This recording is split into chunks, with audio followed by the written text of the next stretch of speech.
Welcome back, fellow shop rats. It's another Talk About It Tuesday, and I thought I would talk about something that I don't talk about a whole lot on the channel, just occasionally. But since we are wrapping up our 4th season here in the next couple of months, I thought I would share with you the 4 C's of what I've learned in growing a YouTube channel up to this point. Now, I know my channel is not, tens of thousands or hundreds of thousands of subscribers, but it's been a long, hard road to get to this point of being at 2,150. It's probably more than that by the time you see this. But anyway, I thought I would share what I've learned, what has been the 4 things that I consistently keep doing. Well, I'm getting ahead of myself. Let's watch the show intro. I'm Mike. This is My Cars Shop. Well, it's definitely been a journey to get to this point in the channel, and I'm really pleased with YouTube channel growth, although I do every morning wake up hoping that my channel will be at about 50,000 subscribers instead of where it's at. But it's one of those things that if you're going to do YouTube, there are some things that I've learned, and I think I've read enough other places that I think they are they're important items. But I think the first one is one that's very personal, and it's one that I think it's a personal decision you have to make, and that is, first C, commitment. How committed are you to doing this?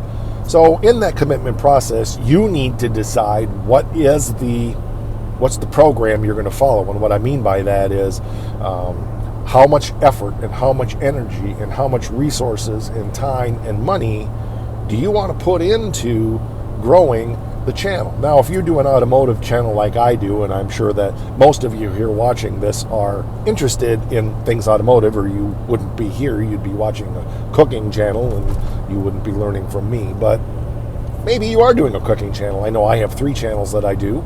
We have the MKS channel that you're watching here. We have the Our Place Homestead channel, as well as the Iron Fist Band channel. And those channels aren't as important to me as this one, but there's a level of commitment to each one of those channels. So the Our Place Homestead, the commitment is that when Becky and I feel like putting something out, when we're having some fun, or when the whim strikes, we're going to put out content. It's not really something that we're expecting to become a huge channel. However, if it does, that's great. We would love to be doing nothing more than being home and working full time on turning out YouTube content on the Homestead channel. But that's not where we're at right now. The Iron Fist Band channel, that one, we turn out content occasionally. We've done music writing series, songwriting series twice over there. We turn out a lot of concert footage, music videos, and stuff like that. And that's the intent of that channel. So it's sporadic in its output. But the MKS channel, the one that you're watching here, this is the one that I've really made a commitment to. And I made that commitment 3 years ago. Now, I started the channel 4 years ago, and quite frankly, I had no idea what I was doing. But when I decided to take this thing on and put my effort into it, I made a commitment level to it, and that was following the pattern of what Iron Trap Garage has done. I really liked their release schedule, and I decided that's what I'm going to do. I'm going to release episodes on Friday, on Sunday, and on Tuesdays at 7 o'clock in the morning.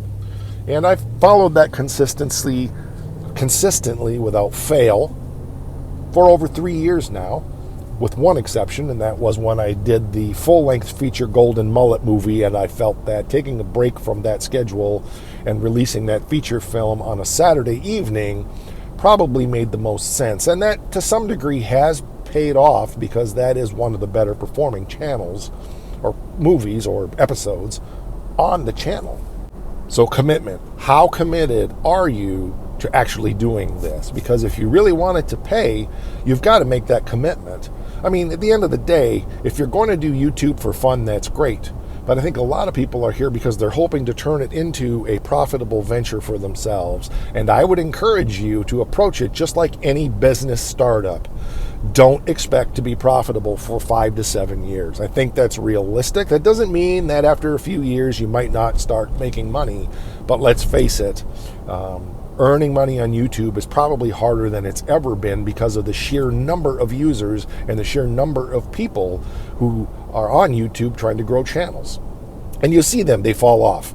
People come out like gangbusters for a couple of years and they turn out a lot of content and then they just go missing because it didn't work out the way they hoped it to. Well, they weren't committed to the business plan. And, I may do the same thing at some point, but I'm committed to this thing for 5 to 7 years, just like any other business venture. So we'll see how that goes. So our first one again was commitment. The second thing that I think is important is the content that you're turning out. Exactly what kind of channel do you want to be? What are you characterized by? What's your product? What are you offering to people? Now, the MKS channel is definitely a channel of preservation, fabrication, restoration, and more. But particularly, we focus on 2 elements in everything we do. One is doing things on the cheap and thinking outside the box, not following the just throw money at it and make it work. So, for example, on the Stitches Challenger, where most people would have spent $15,000 or $20,000 to get that car to the point that it is right now, we've spent, as of right now, $2,700, I think, $2,800 to get that car. With everything we have to make it, basically, with some time put into it now, some more time, it could be driving. It wouldn't be complete, but we have all of the elements to make that a driving car. And when we purchased the car out of the junkyard, or came out of a junkyard, as you've heard me say ad nauseum, it was stripped. There was nothing in the car. So we've had to buy tail lights and instruments and dash and fabricate floor pans. And there's just all kinds of work we've had to do. And have an engine and transmission, and we have all of those elements. And we've done that for what most people would say would be nearly impossible to do on that kind of budget. So that's the kind of content that we want to turn out, is to say you can turn out high quality if you're willing to put in the sweat equity, and if you're willing to think outside the box. Or if you're like me and you say, what box? You mean there's a box? I didn't know there was supposed to be a box. So you need to decide what kind of content are you going to be? What's your channel characterized by? Another decision that I made, and this wasn't necessarily early on, but it's something I kind of came to realize, and it was mostly through comments from channel viewers, is my channel is also just about spending the day with me in the shop doing whatever it is that I happen to be doing. And so again, it's what kind of content do you want to turn out? And I think that's been working for us at MKS. I like including you guys in everything that I do, and as I'm thinking through what project or what thing I'm going to be working on, is okay, what am I going to do in the shop today that I can share with everybody, that we can spend the day together working on, learning, or doing. And so I think that's important, where we do the fabrication, we do things on the cheap, and you get to spend the day in the shop with me. We can do it together. And that has really influenced the way that I do episodes. So again, first one was commitment. Second one is content.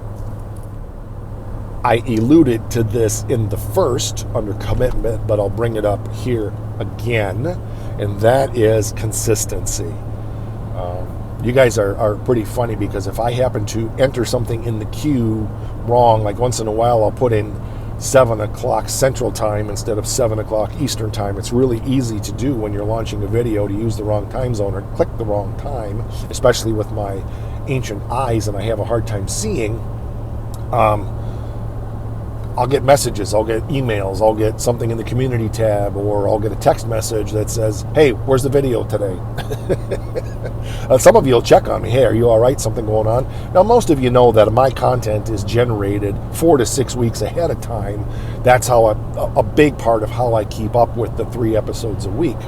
But that consistency that people can almost set their watch by when they know the next MKS episode is coming out, it may not seem like that's important, but it really kind of is. People will give up on you if they don't see regular content coming out, and if they know that, hey, Tuesday, Friday, and Sunday at 7 a.m., there's going to be new MKS, and many of you guys I know get your breakfast and your coffee, and you sit down and you watch.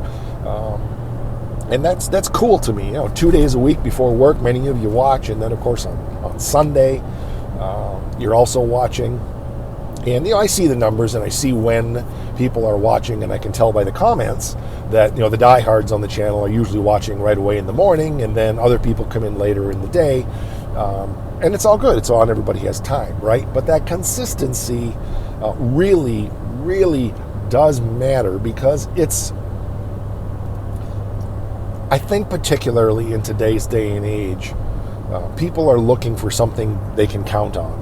And, while it may seem like it's just a YouTube channel, I don't know. I think it's more than that, because it really is developing something that takes us to our fourth C. So, commitment, content, consistency, and the last of the 4 C's that I see is really building a community.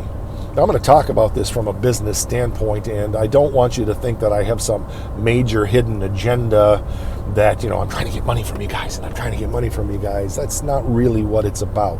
My goal is to put out good content, and I really treasure and appreciate the support that you guys give. But set that aside for a minute and just look at this just as a business. And I've learned this in my own businesses over the years. You can have one $100,000 customer in your business, or you can have $100,000 customers, or you can have 1,000 $100 customers. The bottom line is still $100,000. And at the end of the day, I know that servicing 1,000 people for 100 is a lot more work in some ways than servicing 100 for 1,000. But it's harder to get people to commit to $1,000. Okay, but I'll say this: servicing one customer for $100,000 is a whole lot more work than those two things, and I've learned that lesson the hard way. So a business plan to keep in mind is you really want a broad support base for whatever it is you're doing, because if you lose 1 or 2 customers when you have 1,000 customers, you don't want to lose anybody, of course, but it's not the end of the world. But if you have one customer for 100,000 and you lose that one customer, you're out of business. So I kind of keep that in mind, that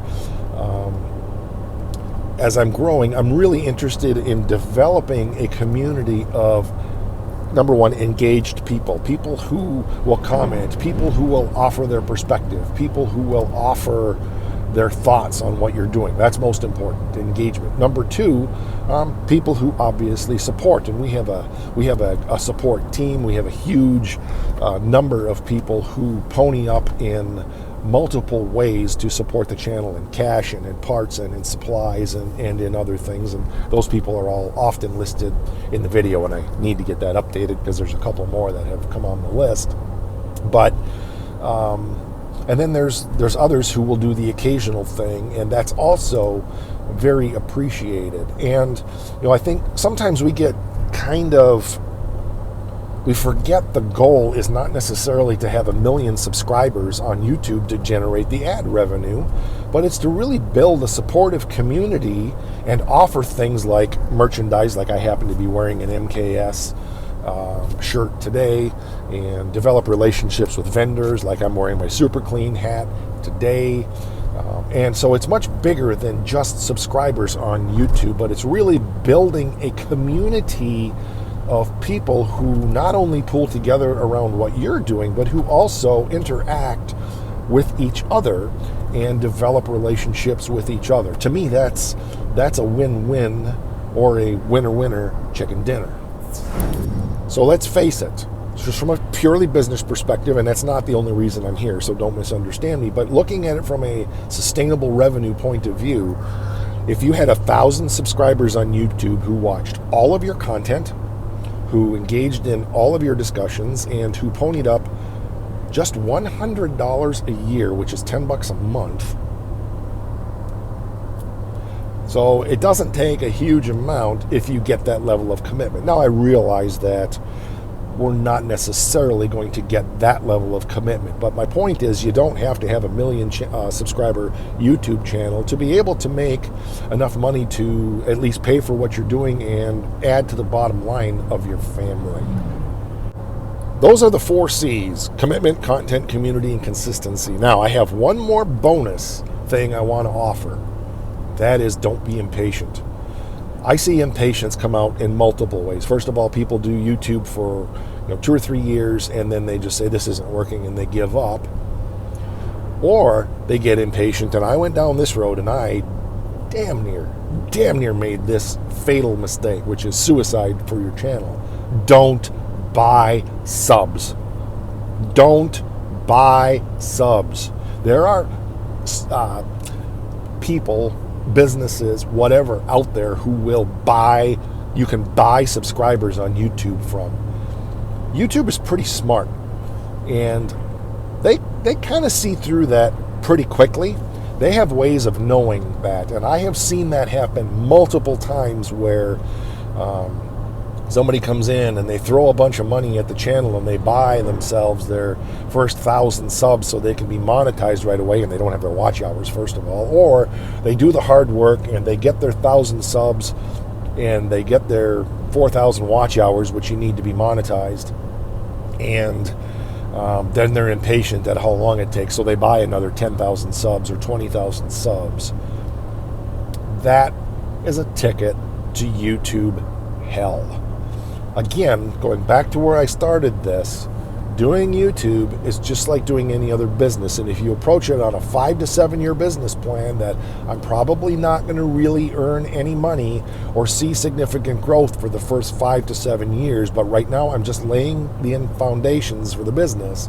I'm doing investment spending with my time and resources putting out content. If you keep that in mind and you do the hard work, if your content is decent, and it does, I've seen channels with crappy content who actually do pretty well. So I'm not even sure that's people need to be interested in what you're doing. So if you put out content that people take an interest in and you do it consistently, if you're committed to doing it and you're building that community, there's no reason that your channel shouldn't grow. All right, that's going to do it for this Talk About It Tuesday. I appreciate you engaging with me. Drop your comments down there in the comment section, and I look forward to talking to you on the next one. Oh, like, subscribe, share, help the channel grow. That's great. It would be great if we could get that 1,000 subscribers donating $10 a month. Yes, that's right. Maths and stuff. That would be awesome, and we will catch you on the next one. Oh, and Don't forget to rock!